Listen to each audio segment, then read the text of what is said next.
Para encerrar as mensagens acerca de oração, vejamos agora algumas poucas sugestões sobre como este dever precisa ser cumprido.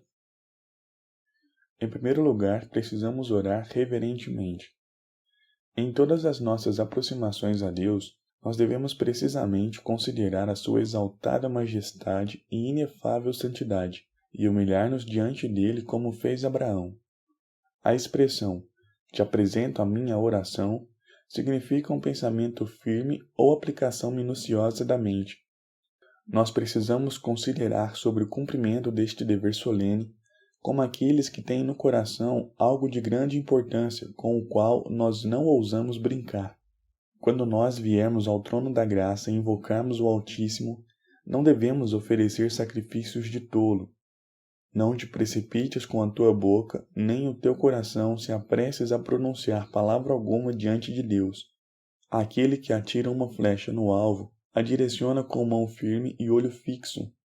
Então, quando inclinar o coração a chegar-se a Deus, isso deve ser desembaraçado de todo mais.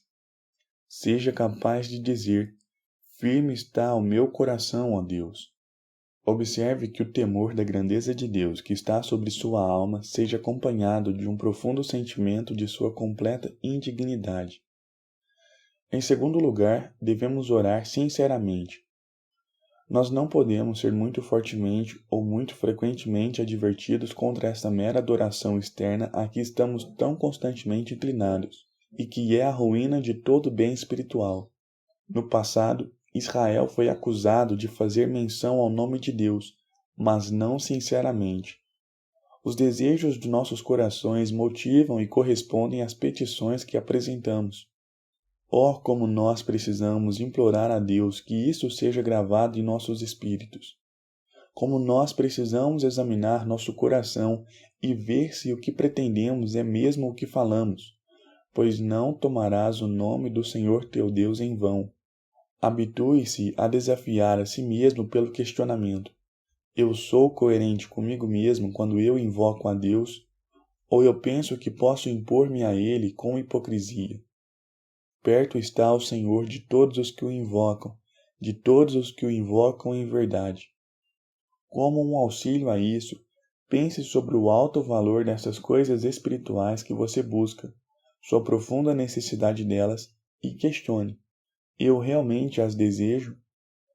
Em terceiro lugar, devemos orar submissamente, ou seja, subservientemente à glória de Deus e ao nosso próprio bem maior. Nossas petições devem sempre ser apresentadas com a condição: que seja feita a tua vontade. Nós somos sempre inclinados a agir errado e com frequência não sabemos de que espírito somos.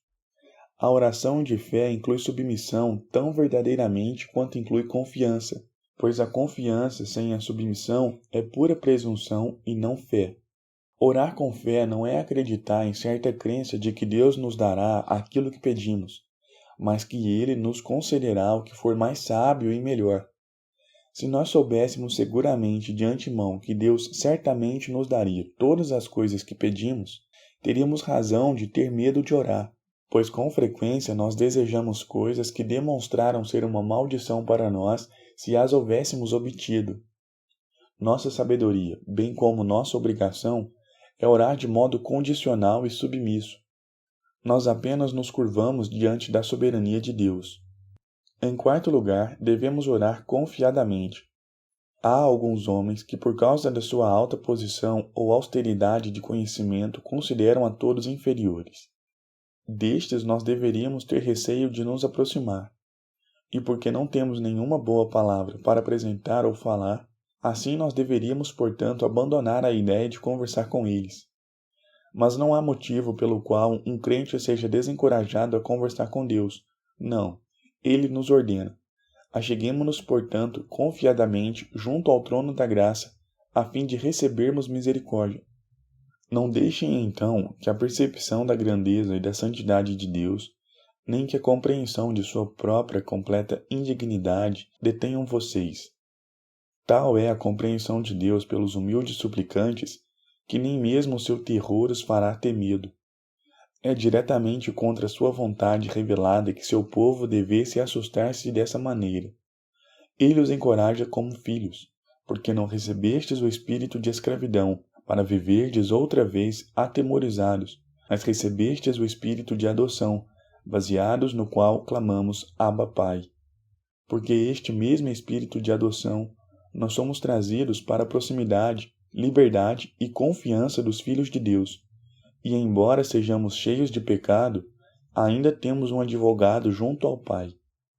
Em quinto e último lugar, devemos orar fervorosamente. Davi disse: imploro de todo o coração a tua graça. Não é suficiente que nossas línguas balbuciem mera formalidade. Nossos corações devem estar envolvidos. Nós somos mais preocupados com o exercício de nossas afeições do que com as escolhas de nossas palavras. O fervor da oração não é uma ação de nosso instinto animal. Então não há gritaria e nem agitação do corpo. Atores agem estimulando a si mesmos para fingir um grande fervor para comover as suas audiências, e advogados fazem o mesmo para impressionar o juiz. O fervor é expresso na Escritura como uma invocação ao nome do Senhor, um levantar as mãos em direção a Ele, uma árdua busca por Ele, um apegar-se a Ele, um derramar de coração perante Ele. É uma luta de oração. Deus odeia os mornos. Observem a intensidade de Daniel. Davi compara a sua oração a um incenso, e nenhum incenso é oferecido sem fogo.